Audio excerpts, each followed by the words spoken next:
Her name was Lila, 16 years old. No last name, no memories tender enough to hold on to. The streets had raised her with cold winds and averted stares. She slept under bridges, ate whatever the garbage bins would give her. Her body had become too small for her age, as if hunger had shrunk her. One November evening, the rain fell so heavily it ached. In the distance, behind a curtain of dark trees, she saw the house. A large Victorian building, all crooked, its windows boarded up with rotten planks. No one had lived there for decades.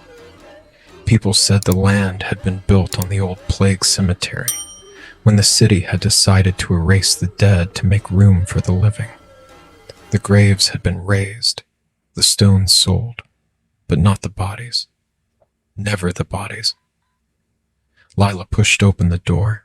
The hinges screeched like an open throat. Inside, the air smelled of damp earth and something sweeter. Old decay. She closed the door behind her. For the first time in years, she was safe. The first few days were paradise. She slept in a real bed even if the sheets were moldy. She made a fire with the broken furniture. She talked to herself just to hear a human voice. And then night fell for good. The first time, she thought it was the wind. A whisper rising from the floorboards. Words without language, as if someone were trying to speak with a mouthful of dirt. She pulled the blanket closer. The whisper drew nearer. She lit a candle. In the flame, she saw the shadows twist in ways the light didn't intend. The second night, she found bare footprints in the dust. Children's feet, but smaller than hers. And they went down to the basement, then came back to her bed. The third night, she didn't sleep at all. She started hearing her name. Not Lila. Another name.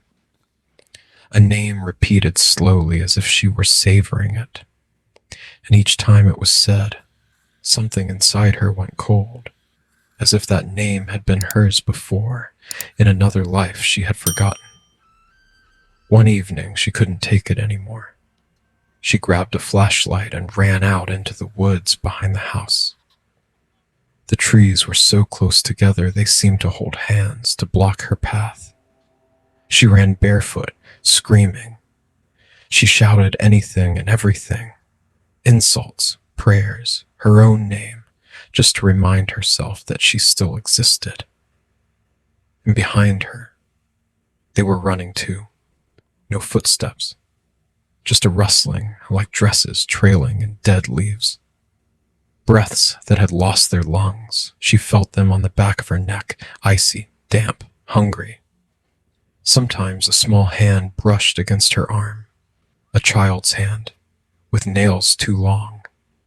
She screamed louder. She stumbled, got up, bled. She wanted to get out of the forest, but the forest seemed endless. The trees repeated themselves, the same twisted trunks, the same branches that clawed at her face like fingers searching for eyes.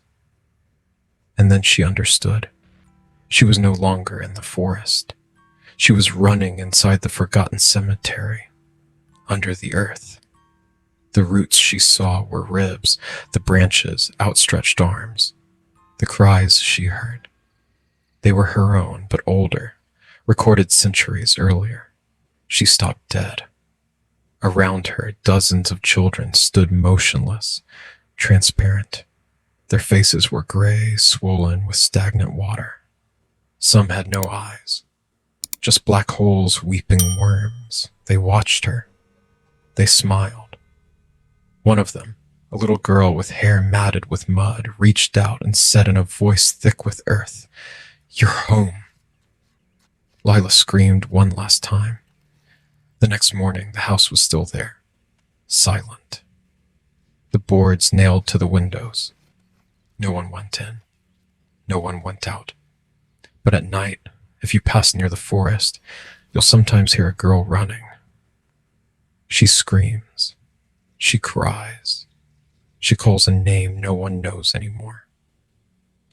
And behind her, dozens of tiny bare feet that never quite touch the ground. They will never catch her, because she's already home. Always has been.